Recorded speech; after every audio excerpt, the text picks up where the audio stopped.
Welcome to our channel biology study point. आज हम discuss करने वाले किसके बारे में, मेटल और नॉन मेटल के बारे में बात करते हैं, मेटल नॉन मेटल की। ठीक है, अब इसमें टॉपिक है क्या, हमारा टॉपिक सिंपल सा मेटल नॉन मेटल। अब टॉपिक की तरफ बढ़ते हैं। हमारा टॉपिक क्या है, what is metal non metal. अब धातु होते क्या है वो समझते हैं। ठीक है, मेटल क्या होता है, मेटल मतलब कटायन, मेटल मतलब होता है कटायन से, कटायन का होता है पॉजिटिव। मेटल जो होते हैं हमारे वो कैसे होते हैं, पॉजिटिव चार्ज। अगर मेटल हमारे कटायन तो पॉजिटिव चार्ज है, पॉजिटिव, सही है। अब बात करते हैं प्रॉपर्टी की। सर मेटल की प्रॉपर्टी क्या होती है, हम कैसे आइडेंटिफाई करें कि मेटल है और ये नॉन मेटल है। अब देखते हैं प्रॉपर्टी मतलब क्या होता है, एक प्रोसेस आइडेंटिफिकेशन करने का।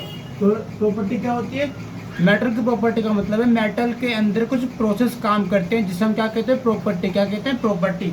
अब ये पहचान कैसे करते हैं, पहला मेटल और हार्ड। मेटल क्या होते हैं, हार्ड, मतलब मेटल हार्ड होते हैं। तो आपने देखा है लोहे को, पीतल को, लोहे को, तांबा को, तो ये हार्ड होते हैं। लोहा देखा है, सुनार लोहे को पीट पीट के कि क्या करता है, पतला करता है, चादर में कन्वर्ट करता है। ठीक है, तो मेटल क्या होते हैं, हार्ड। सर हार्ड क्यों होते हैं, क्योंकि मेटल क्या होते हैं, हार्ड। मेटल हार्ड क्यों होते हैं, मेटल हमारे हार्ड इसीलिए होते हैं क्योंकि मेटल की जो लेयर होती है वो ज़्यादा होती है, 2 लेयर, 3 लेयर, 4 लेयर, 5 लेयर। तो मेटल बहुत हार्ड लेयर में होता है, नहीं 2 लेयर, 3 लेयर, 4 लेयर, 5 लेयर। तो मेटल में से लेयरें होती है जिस कारण मेटल हार्ड होता है।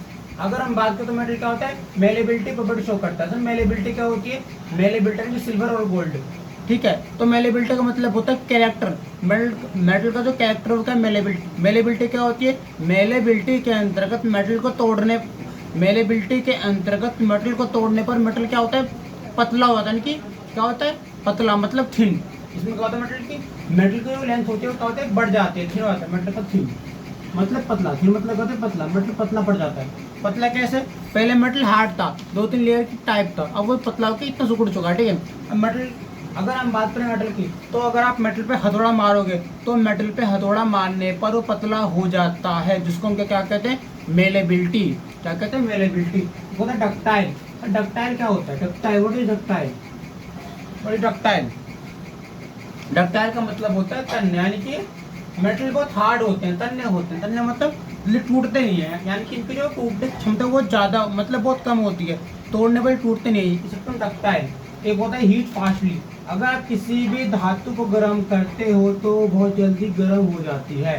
कैसे, अगर आपके पास लोहे की छड़ है, यानी कि ऐसी मतलब आयरन, लोहे की छड़ है, तो क्या होगी, अब आपने रोड देखोगे जिससे पानी गर्म करते हैं, पानी, हम पानी वो करते हैं ना गर्म, तो पानी गर्म करने के हम लोहे की छड़ लेते हैं, उसे हम गर्म करते हैं। तो जैसे जैसे पानी की रोड गर्म होती है तो पानी गर्म होता है। क्यों, क्योंकि जो मेटल की रोड होती है वो क्या करती है, मेटल की रोड क्या करती है, मेटल की रोड हमेशा किसी भी हीट को फैलाती है। अगर मेटल की रोड हीट को फैलाएगी तो इसका मतलब क्या है कि पूरा पानी क्या हो जाएगा, गर्म हो जाएगा। ठीक है, तो मेटल क्या करता है, मेटल की जो रोड होती है वो मेटल के पानी को फैला, मेटल की जो हीट है उसे फैलाती है ताकि मेटल की हीट फैल जाए और पूरा पानी गर्म हो जाए। ठीक है, अब समझते हैं सर इसका मतलब क्या होता है, good conductor of electricity. Good conductor of electricity, इसका मतलब क्या होता है, चलिए सिंपल सी बात समझते हैं। आपने सेल देखा है, सेल, बैटरी में, रिमोट में सेल लगता है, और सेल क्या करता है, उस सेल को आप क्या, उस सेल से आप क्या काम करो, 2 तार जोड़ दो, उन 2 तारों को किसी प्लग से जोड़ दो, तो जैसे आप उन तारों को ऑन करोगे तो ऑटोमेटिक क्या होगा, ऑटोमेटिक सर ये होगा कि ना जो तार होंगे ना वो धीरे धीरे गर्म हो जाएंगे और ना उसमें करंट सप्लाई हो जाएगा बैटरी में। तो बैटरी में क्या होता है, बैटरी में करंट सप्लाई करने के लिए वायर की जरूरत पड़ती है, यानी बैटरी में करंट सप्लाई करने के लिए हमको वायर की जरूरत पड़ती है। इसे हम क्या कहते हैं, good conductor of electricity. Sir conductor क्या होता है, पहुंचाना। कंडक्टर का होता है पहुंचाना। कंडक्टर मतलब कंडक्ट कर भेज रहा है, अगर ये भेजेगा तो क्या भेजेगा, इलेक्ट्रिसिटी। कंडक्टर मतलब होता है भेजना, किसको भेजना, इलेक्ट्रिसिटी को भेजना। ठीक है, इसे हम क्या कहते हैं, गुड कंडक्टर ऑफ इलेक्ट्रिसिटी। ठीक है,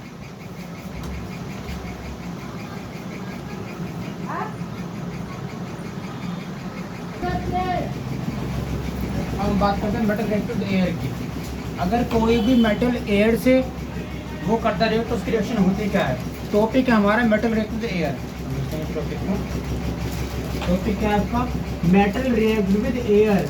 अगर मेटल आपका रिएक्ट कर जाए एयर से, यानी हवा से, तो क्या होगा, अगर किसी भी मेटल की रिएक्शन अगर एयर से होती है तो एयर में क्या होती है, O2। एयर में क्या होती है, O2 मतलब ऑक्सीजन। अगर एयर में होती है O2 तो रिएक्शन किस होगी, O2 से, रिएक्शन किस होगी, O2 से। अब देखते हैं, अगर metal react with air from metal oxide, यानी कि मेटल क्या होते हैं, अगर मेटल आपके एयर से रिएक्ट करते हैं तो उससे क्या बनता है आपका ऑक्साइड। किसका ऑक्साइड, मेटल का ऑक्साइड। तो क्या होता है रिएक्शन, हमने क्या माना, हमने माना मेटल की वैल्यू मेट है, मैंने तो छोटा कर दिया, छोटा मतलब इतनी बड़ा नाम था, मैंने छोटे नाम में इसे कन्वर्ट कर दिया, ठीक है। मैंने क्या माना, मैंने माना मेटल की वैल्यू मेट के बराबर है। अगर मेटल की वैल्यू मेट के बराबर है तो मतलब क्या होगा, मेट का नाम होगा कॉपर मैग्नीशियम, क्योंकि मेटल का नाम कहते हैं कॉपर मैग्नीशियम। तो मैंने क्या माना, मेटल को मैंने मेट कर दिया, ठीक है। तो अगर हमारा मेटल या फिर मेट रिएक्ट करता है ऑक्साइड से तो क्या बनता है, मेट ऑक्साइड या फिर मेटल ऑक्साइड, ठीक है। याद रखिए तो अच्छा जगह मेटल और यहाँ पे क्या लिखा है मेट ऑक्साइड, क्योंकि बहुत बड़ा लेटर हो जाता है, ठीक है। तो क्या हो जाएगा, मेट प्लस ऑक्साइड, क्या बन जाएगा, मेट ऑक्साइड। आप समझते हैं, मैग्नीशियम है आपके पास, मैग्नीशियम की रिएक्शन अगर हम करते किससे, O2 से, तो मैग्नीशियम की रिएक्शन O2 से करने से क्या बनता है, मैग्नीशियम का ऑक्साइड। यानी क्या हो रहा है, धातु के साथ क्या ऐड हो रहा है, ऑक्सीजन। धातु के साथ क्या ऐड हो रहा है, धातु के साथ ऐड हो रहा है ऑक्सीजन। तो क्या बन जाएगा, Mg प्लस O2 2MgO। यहाँ पर मेट मतलब मेटल की वैल्यू क्या आपकी, मैग्नीशियम, क्या है मैग्नीशियम, अब क्या है Al2O3 Al2O3 दे रखा है, यानी कि एल्यूमिनियम का ऑक्साइड है आपका क्या, Al2O3, ठीक है। Al2O3 की रिएक्शन अगर हम 6 मॉलिक्यूल ऑफ HCl से कर दें, यानी कि 6 HCl के मॉलिक्यूल से इसकी रिएक्शन करते हैं Al2O3 की, तो क्या बन जाएगा 2AlCl3 प्लस 3H2O। कैसे रिएक्शन वो समझते हैं। अब देखिए मैं आपको इसके वो बता दूं मैकेनिज्म कैसे काम करती है।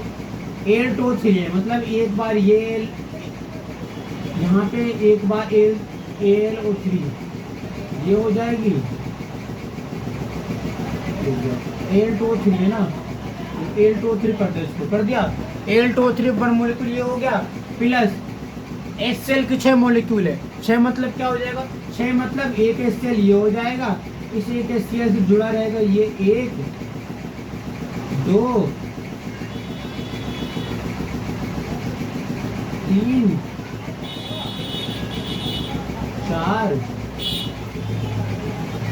5, 1 और 5 6 HCl होगा आपके पास। अब 6 HCl हो चुके हैं। अब इनकी रिएक्शन देखो, रिएक्शन कैसे होगी, देखो रिएक्शन बड़ी अच्छी रिएक्शन होगी। अब रिएक्शन में क्या होगा वो समझते हैं। पहले रिएक्शन में ये होगा कि देखो यहाँ पे जो एल्यूमिनियम है वो कितने हैं भाई, हमारे पास 2 एल्यूमिनियम, तो 2 एल्यूमिनियम यहाँ बन जाएगा 2Al, ठीक है भैया 12 बन गया। अब देखो Cl का मतलब क्या है, यहाँ पे Cl क्या शो कर रहा है, Cl शो कर रहा है, क्या शो कर रहा है, Cl शो कर रहा है कि Cl यहाँ पे 3 और 3 6 हैं, मतलब Cl कितने आते हैं 3 ये 3 6। तो मैं क्या करूँ, मैं 6 का आधा कर दूँ, मैं 6 का आधा कर दूँ, 6 का आधा क्या होता है 3, 6 का आधा क्या होगा 3, अगर 6 का आधा 3 तो क्या हो जाएगा, 6 का आधा 3 तो 2A Cl3 हो जाएगा। तो क्या बन गया 3 दूनी 6, तो ऑप्शन 6 हो गया, 3 दूनी 6, यहाँ पे 3 हो गया, 3 2 6 2A3 हो गया, प्लस ये 3H2O। अब यहाँ पे दो अब यहाँ पे 3 हाइड्रोजन तो ये रहे, ठीक है 3H2 ये बन जाएगा इससे, मतलब वो छोटी मैकेनिज्म थोड़ी डिफिकल्ट टाइप की है। 6 का आधा कर दो 3 तो 2Al3 हो जाएगा। और अगर हम बात करें नेक्स्ट मैकेनिज्म की, नेक्स्ट उसकी, तो नेक्स्ट में क्या होगा, नेक्स्ट में क्या होगा समझते हैं। नेक्स्ट में मैं बताता क्या होगा,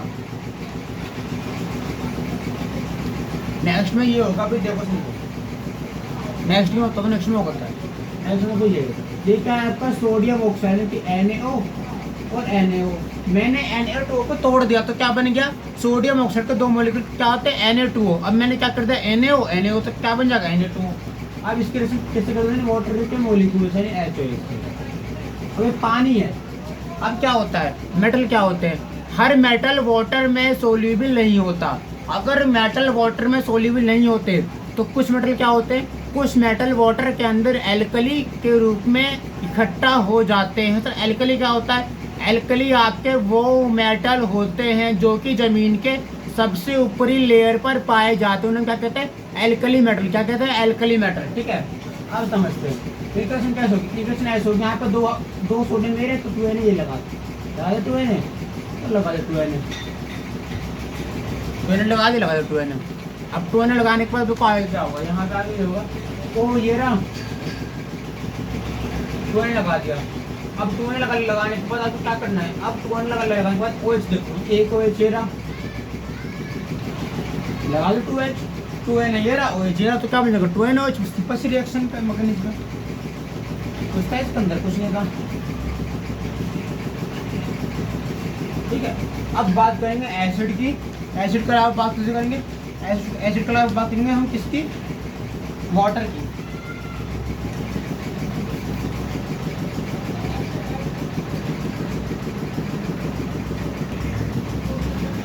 अब देखिए अगले क्या है, अगला टॉपिक क्या है आपका वो समझते हैं। नेक्स्ट टॉपिक क्या है हमारा, डू नो नेक्स्ट टॉपिक क्या है हमारा, हमारा नेक्स्ट टॉपिक अगर कोई भी मेटल किसी वाटर की फॉर्म से रिएक्ट करे तो क्या होगा, मेटल रिएक्ट विद वाटर। अगर मेटल की रिएक्शन पानी से हो तो क्या होगा वो समझते हैं। मेटल पानी से रिएक्ट करे तो क्या होगा वो समझते हैं।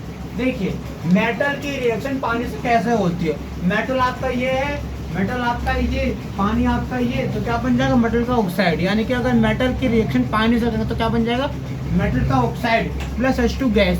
अब H2 गैस क्या होता है, हल्की होती है। अगर हमारी हाइड्रोजन गैस हल्की होती है, यानी H2 मतलब हाइड्रोजन, H2 मतलब क्या होता है हाइड्रोजन। अगर H2 मतलब हाइड्रोजन है, अगर हाइड्रोजन गैस हल्की होती है तो हवा में उड़ जाएगी, यानी इजीली ऊपर फ्लो कर जाएगी। ठीक है, तो हाइड्रोजन गैस क्या होती है, इजीली ऊपर फ्लो कर जाती है। ठीक है, अगर हम बात करें तो मेटल के ऑक्साइड अगर वाटर से फिर रिएक्ट कर जाए, ठीक है, तो क्या बन जाएगा मेटल हाइड्रोक्साइड।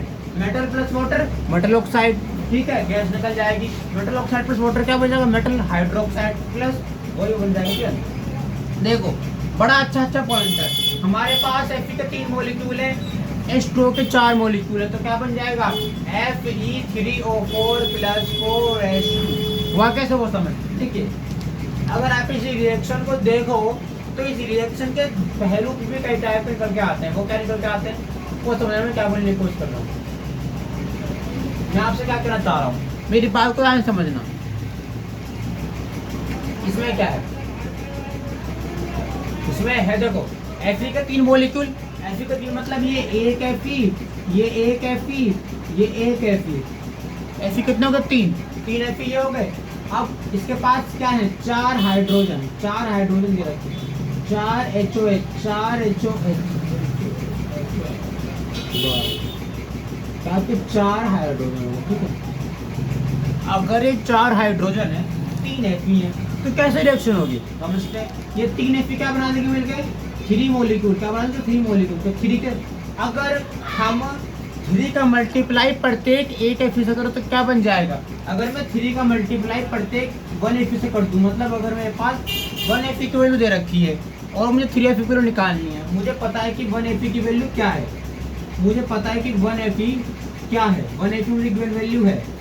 पर अगर मुझे 3 Fe निकालना तो क्या हो जाएगा, मतलब मुझे एक Fe की वैल्यू पता है कि एक Fe क्या होता है। अगर मुझे 3 Fe निकालना तो क्या हो जाएगा, 3 Fe हो जाएगा 1 मल्टीप्लाई 3 की।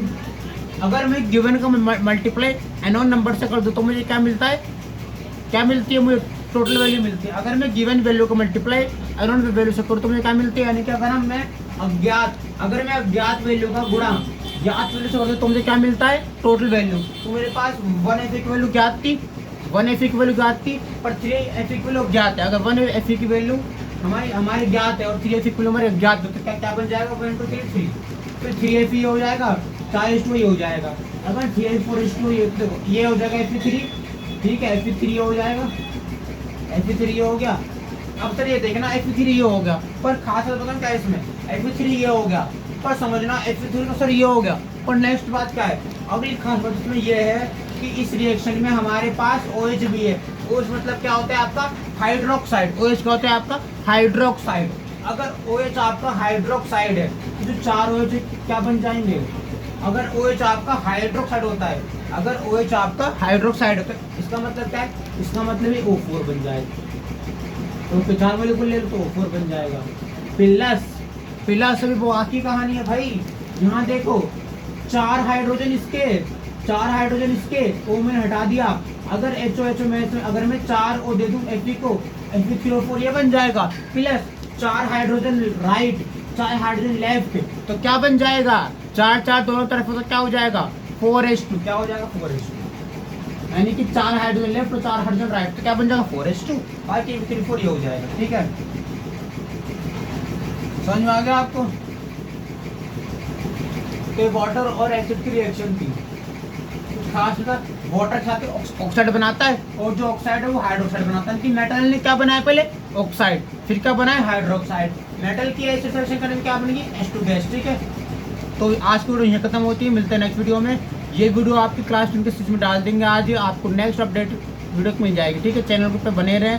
हमारे टेलीग्राम चैनल की लिंक दे रखी है यूट्यूब की डिस्क्रिप्शन में, टेलीग्राम चैनल ज्वाइन करें और वहाँ पे अगर आप टेलीग्राम चैनल ज्वाइन करते हो तो आप मुझे हाई लिख के भेज सकते हैं यूट्यूब पे, या फिर किसी मेरे इंस्टाग्राम फीड पे कहीं भी, या फिर आप मुझे यूट्यूब पर लिख दो सर मैं आपका टेलीग्राम चैनल ज्वाइन कर लेता हूँ, तो मैं टेलीग्राम चैनल पर लिंक भेज दूंगा। और बाकी मिलता है नेक्स्ट वीडियो में।